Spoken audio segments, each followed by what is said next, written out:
Estás viendo la versión para YouTube de Sí, el podcast de Somos Innovación. Acompáñanos a explorar cómo a través de soluciones innovadoras los latinoamericanos vamos a mejorar nuestras vidas.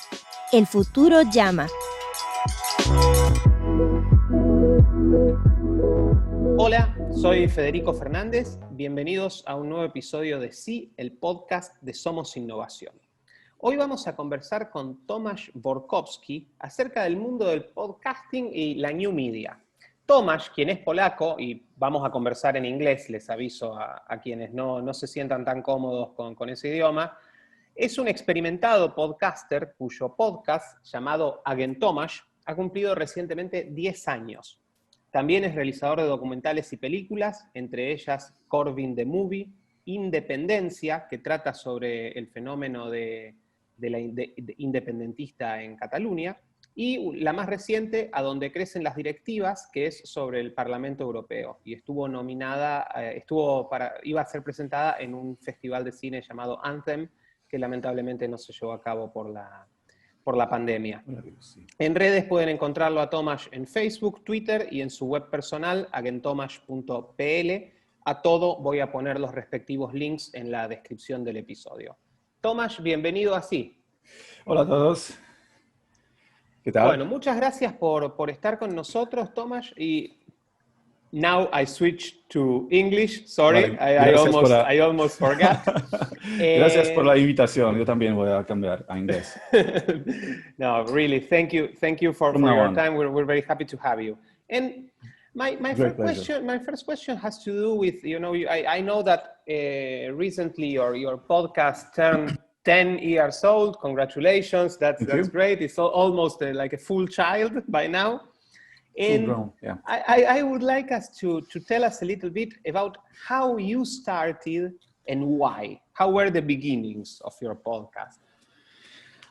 For me, podcasting was something that I learned about after running a podcast for 2 years. When I started, I did not know the term podcasting, the word. I just started talking to this particular microphone, recording that on my hard drive and sending that to, I don't know, the twilight zone of the clouds of internet. I started my radio adventure when I was about, 12 years old or 11, something like that. And I was a Boy Scout, actually. And I had a chance to co-host several times a little tiny show in our local radio station. Then when I was in high school, when I was about 15 or 16 years old, 17, I started also co-hosting, a show that was run weekly in a very big commercial station in my town in Poland, in Lublin. And it was super professional, commercial, 100%. It was not a student radio or cadena of aficionados de radio. It was very professional, and it was my high school years. Then when I was, and this was professional, and it was only about movies. It was every Saturday, 1 hour about, the big screen presentations. So, I started podcasting about 2010. So it was like 10 years later, only because I lived in Spain and I did not have any, I didn't have any clue how else can I produce my own radio. So I don't even remember the very, very beginnings of it. It was just like, okay, I'm continuing my adventure with radio, with voice, with microphones, with everything. This time it will be about politics, because this time it still will be very professional, but it will be about me. This time I'm not talking about movies. This time I'm talking about my feelings and ideas and doubts and things that I don't understand. I'm trying to understand. So gradually it somehow gravitated toward politics and freedom and economy at the end of the day, and it's gotten, very, very continue is very, very integral. So at the end of the day, it was a very libertarian-oriented 1 hour of news and presentation with this libertarian spin at the end of the day. In these 10 years, and of course, you know about this much more than I do, but it seems that podcasting made like this, it was like very up for some time, then it declined in interest, number of podcasts, number of people downloading them, etc. And now, I don't know, for the last 2-3 years or so, there seems to be like a total revival of podcasting. How has it been your experience in this decade in podcasting? It started with a bunch of nerds, actually, with a little tiny group of people that wanted to talk about things just for the sake of talking to the microphone, not really caring about the marketing, the whole shebang. It was really like dark ages. 10 years ago, there was no Spotify, no option to upload your podcast on YouTube, for example. It was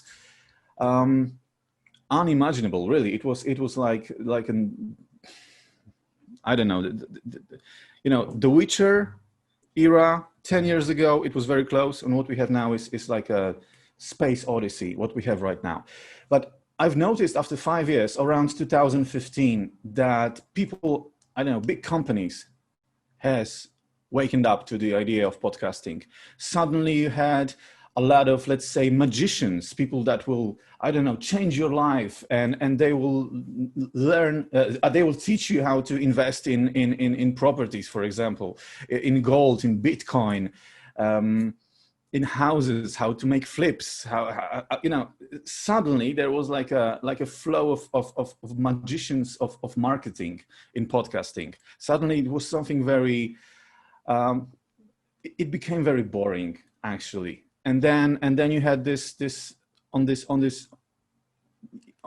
I don't know, uphill part, the official radio stations, they decided that they will step into podcasting, and they just but they did not know how to do it, actually. So they started just cutting their like they say official programs into 15-minute episodes and uploading that online and saying that this is podcasting, which is absolutely not.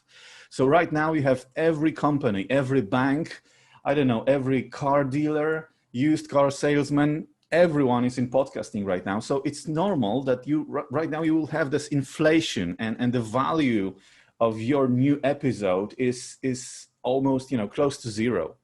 So starting a podcast right now might be a huge challenge. And if you really want to make money on it, you better have a very, very good idea and be very good at marketing this product, because it's almost impossible to start like that. It's so crowded. The traffic is heavy right now. Do you see, well, you made very important points, but one thing that I wanted to ask you is, you mentioned radio stations like 4 or 5 years ago making this transition. Now, like you said, everyone has a podcast. The New York Times has probably 27 different podcasts, etc., Exactly. etc. Do you think that the so-called mainstream media, the traditional media, the legacy media, however you want to call it, gets podcasting, gets new media, or they are still, let's say, trying to make their own format into some sort of podcast? And the second option, they're still very stiff. They are huge corporations, actually.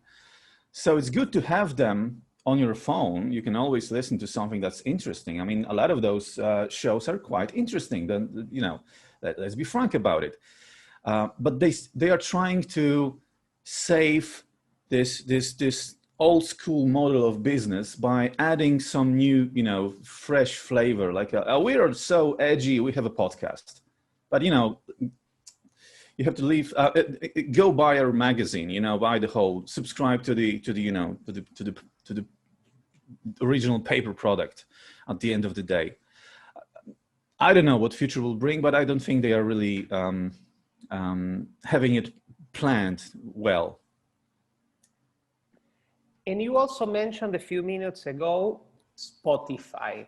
Yeah. And Spotify in the last, I don't know, 6 months or so has been making a lot of very interesting moves at least regarding podcasting. It has become, it's probably one of the biggest, if not the biggest, let's say, podcast host by now. And the other thing is that, for instance, they have they signed this multi-million-dollar deal with Joe Rogan, who has, I believe, the most popular podcast in the world, to broadcast, exclusively, I think, starting next year or the end of this year. This September.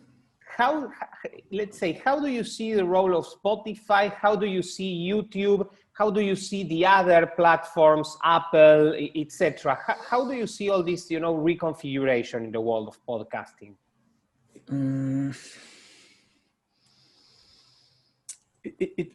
To some extent, it may be a little renaissance of good old, radio. But this time, in this century, you have your shows in your pocket and they are very close to you. You don't have to, to go to different areas. You don't have to download MP3s from pirate websites as it used to be 10 years ago. Really, to listen to Rush Limbaugh in Spain, I had to download an MP3 file from a torrent client. It sounds crazy today, but I mean, dark ages, 10 years ago. Everybody talks about this deal with Joe Rogan, and I think that this is what it was meant to be. So $100 million for Joe Rogan for this exclusive on his podcast, and everybody talks about it, and I think that this is why they paid $100 million. It sounds nice, it opens your eyes, like it sounds great. $100 million for one guy talking to a microphone with his guests, like us right now. But actually, everyone talks about it, and this is what they paid for. They paid for us talking about it right now, and not only us. I mean, everyone talks about it, and this is like probably the cheapest marketing ever for Spotify, to have all the mainstream media, all the alternative media talking about $100 million from Spotify to Joe Rogan. I don't think that it's a good. It's probably great for Joe Rogan. It's nice to have $100 million in your pocket and still be free to do whatever you want with your show.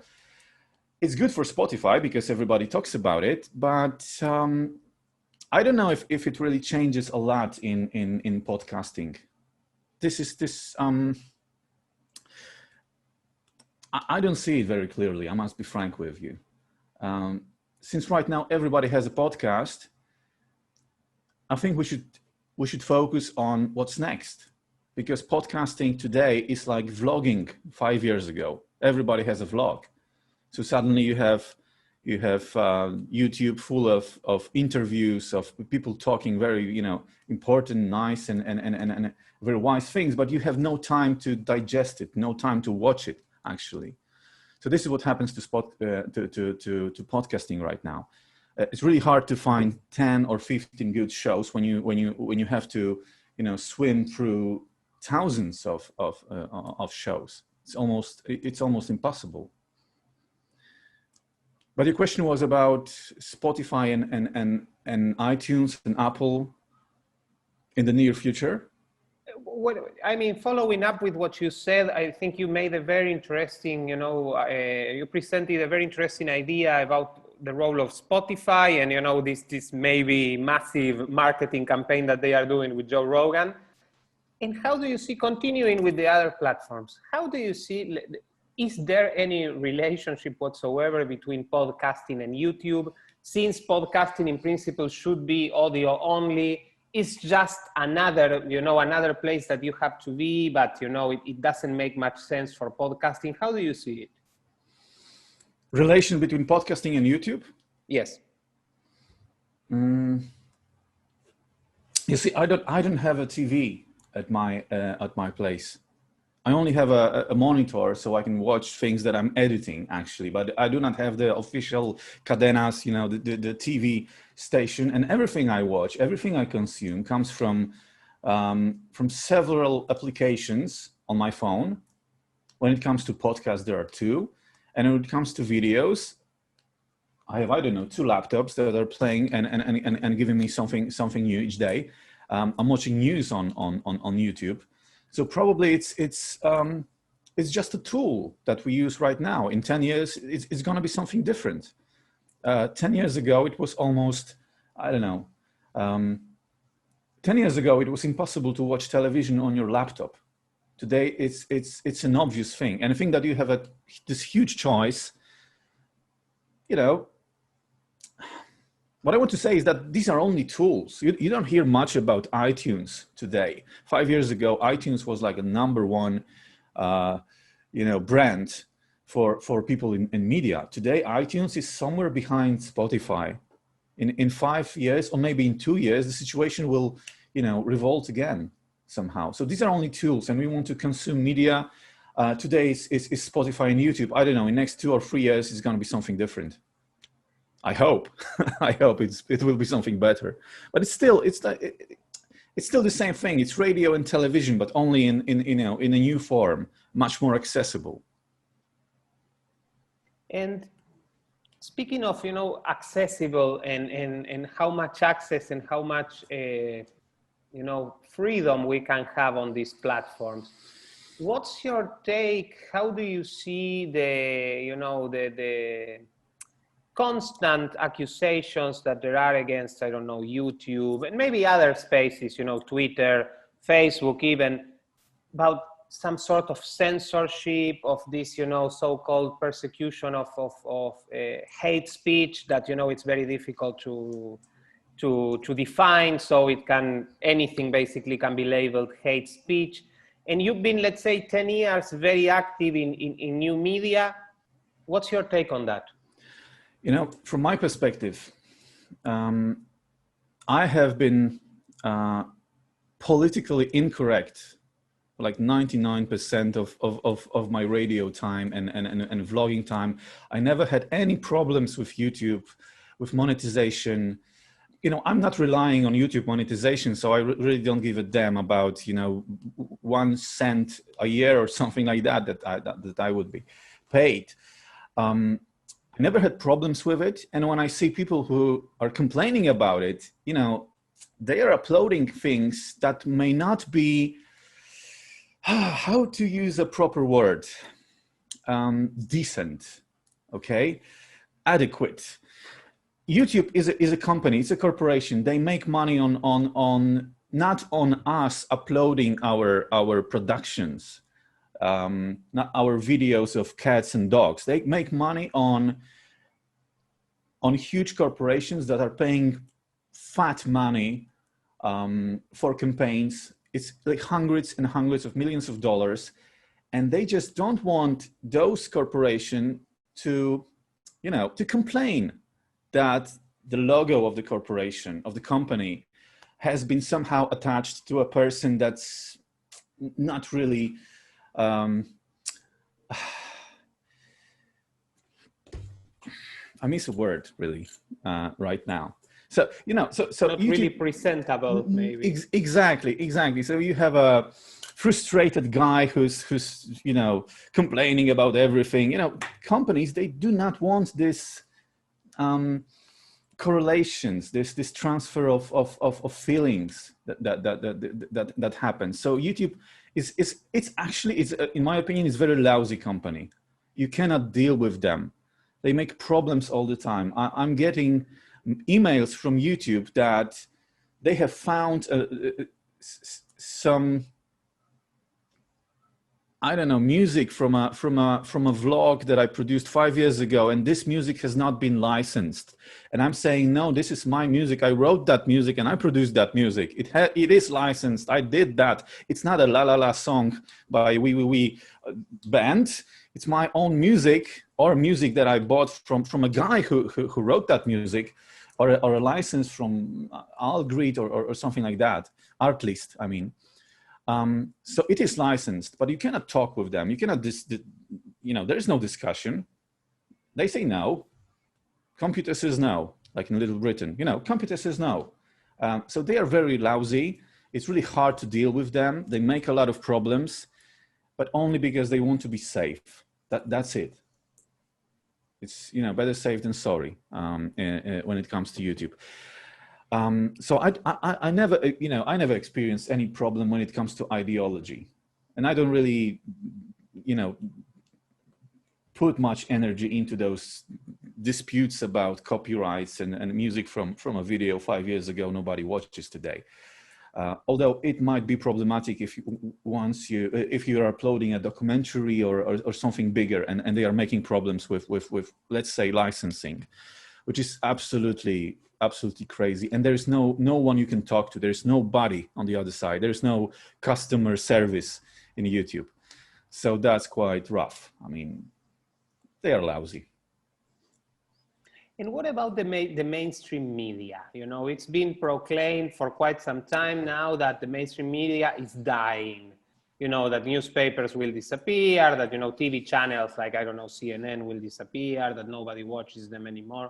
How do you see that? Yes, as I mentioned before, I actually do not have any contact with mainstream media since, I don't know, 2003 or something like that.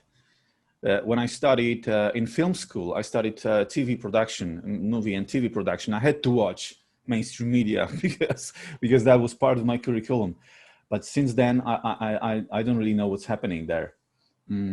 But I know that the generation that was born after 1980, 1975, I would say the people who are getting 40 today, they don't really watch mainstream media. They do not consume mainstream media, or at least they do not share it.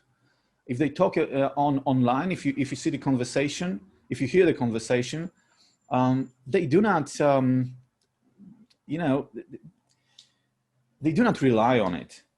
So, but if you want to go, visit your mother or granny, there's going to be a TV working 24 hours a day, just making noise, and it's going to be mainstream media. So I don't know, maybe people who are 50, let's be secure, 50 and older, they still rely on mainstream media. They still think that if they watch this 24-hour news channel, they are on the loop. They know what's happening. Well, actually, nothing's happening. You can spend 15 minutes, watch an evening edition, and this is all you get. This is exactly the same, on the loop. Nothing's happening. But those folks they're sure that they're on the loop, that they know what's happening right now. But if you ask them what has happened, they are suddenly, things are happening. Politicians are, running our country and saving our lives. Good job. I'm not a client of mainstream media, so I don't know if they even exist. If they disappeared tomorrow morning, I wouldn't even notice, probably. I would read about it on Facebook and Twitter. That would be my feed. Tomasz, for what you've been saying, but I mean, it seems to me that, let's say, you don't think you'll be an official podcaster, I don't know, in the next 10 years. Maybe, some things will change. You also said about that. You also said that we should think about what's coming next. I'm not asking you for futurology, but what's your take about this? What's your take about podcasting? Do you think it will become an established media? And what do you think could replace it, or what's coming next? I think I would be a very rich man if I knew, that answer. For me, it was always a tool that I could use to stay in touch with my folks. So for this 10 years, I've been podcasting not for the sake of podcasting. As I told you, I did not know the term podcasting for the first 2 years. It was only about communication. And this is a new tool, new means of communication. 10 years ago, there was no vlogging.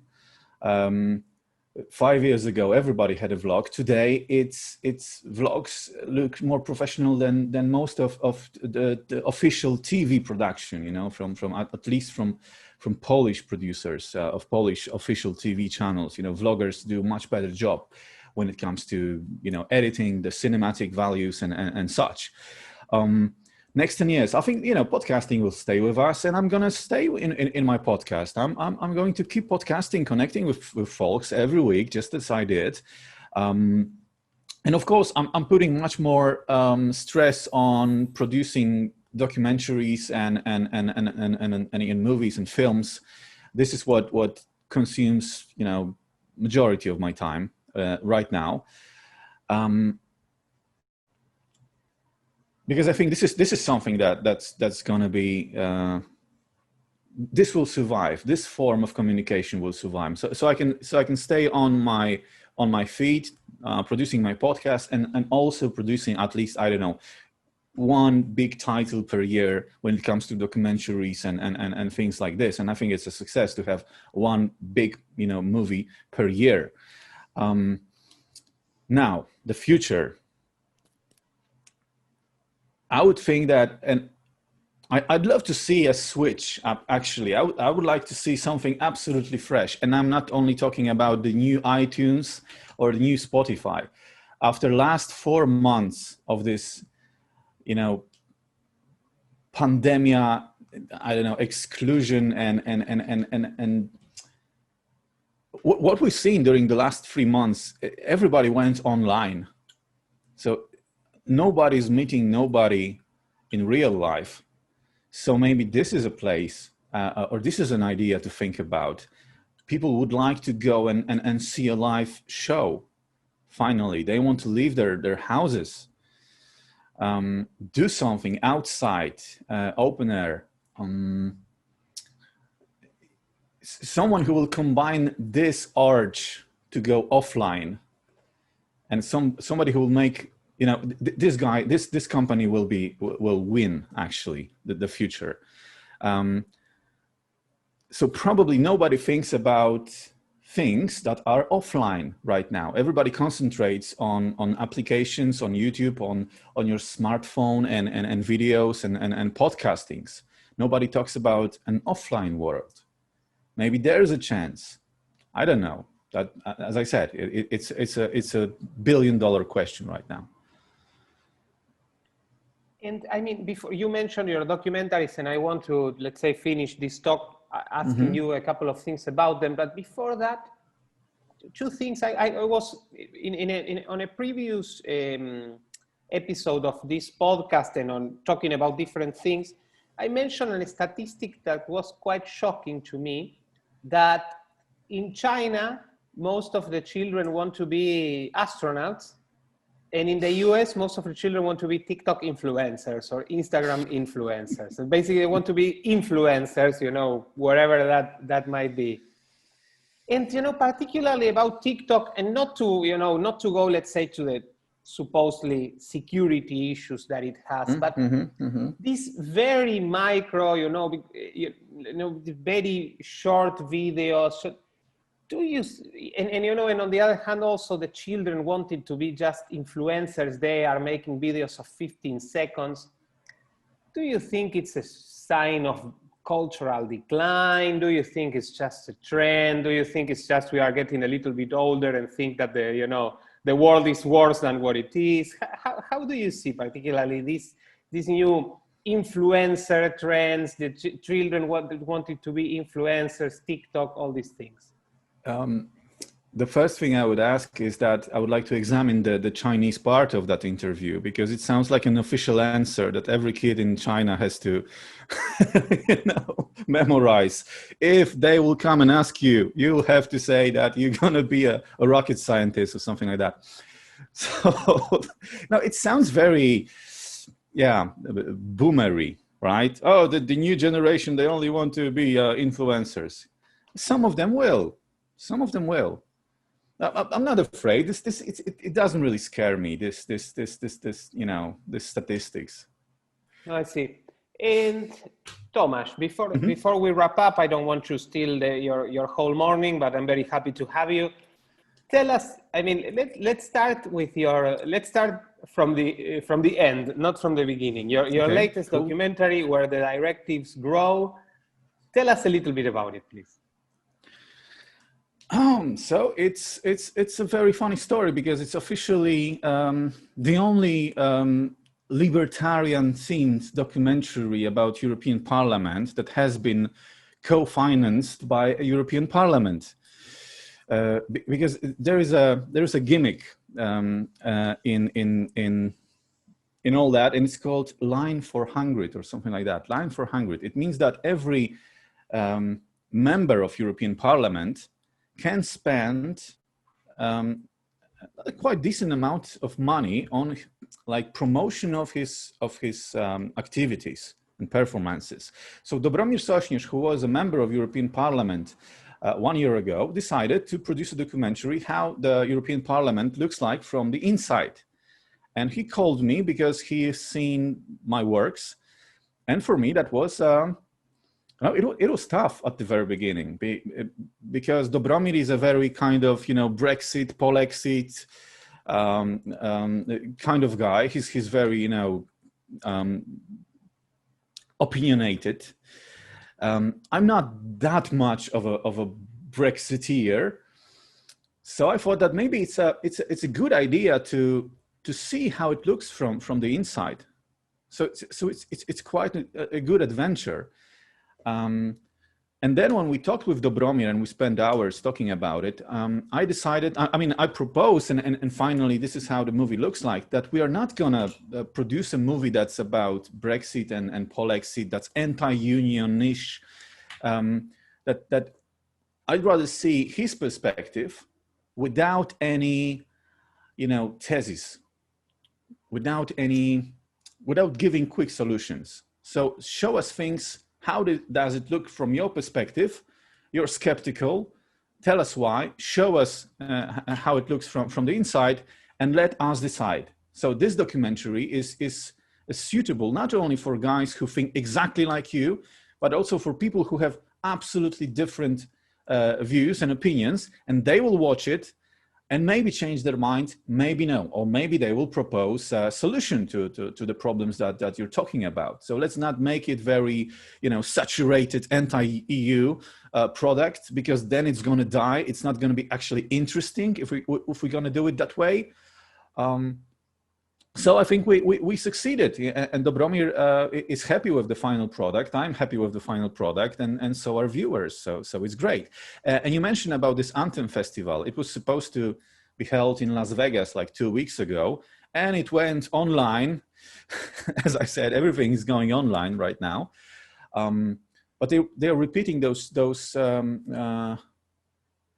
It has an online form. You can subscribe to it, and it's going to be held again somewhere in September, I think. And there are like, 20 or 30 videos, documentary, full-length movies that are liberty-oriented, that are, mind-blowing, actually, that today we have so many people who are still investing their time and money in producing, liberty-oriented media. It's actually very good news. And most of them are, self-proclaimed libertarians. So this is huge, actually, and you have several big, California Hollywood productions on this list. So it really,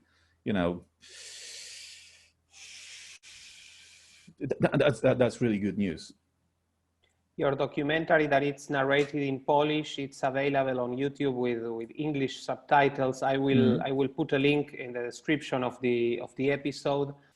So everyone who wants to check it, it's I think like 45 minutes. It's it's an easy, it's digestible, and it's a very good piece, very very interesting, as you mentioned. Thank you, Tomasz. Before I will give you the last words for whatever you want to say. But again, thank you very much for your time, for being with us. I'm sure I will be, disturbing you in the future for another interview to talk about these things. The next time, you'll have to catch up with your Spanish, which is much better than what you think, and it will be in Spanish, okay? Guys, Federico asked me to have that conversation in Spanish, and for 2 days I was sweating. I was so stressed because I haven't spoke a Spanish word for 5 years, and I never really, talked Spanish. So no. What the only thing I can say is that it's been a huge pleasure to be your guest today, and I hope we'll meet offline one day. If our overlords allow it, definitely. Exactly. No, it's true. Yeah. This concept of the new normal is extremely dangerous, and well, we'll see what happens. I'll just switch to Spanish to wrap up the episode. Muchas gracias a todos los que escucharon este episodio. Gracias de nuevo a Tomasz por su tiempo y por todo el valor que agregó con sus respuestas y su visión al respecto del podcasting y de la new media. Y bueno, a todos los que escucharon esto, no olviden suscribirse a través de cualquier aplicación que utilicen para escuchar podcast o a través de nuestro canal de YouTube. Y nos encontramos en el próximo episodio de Sí, el podcast de Somos Innovación. Sí es el podcast de Somos Innovación. Visita SomosInnovacion.lat para suscribirte. Y no olvides compartir este episodio a través de tus redes.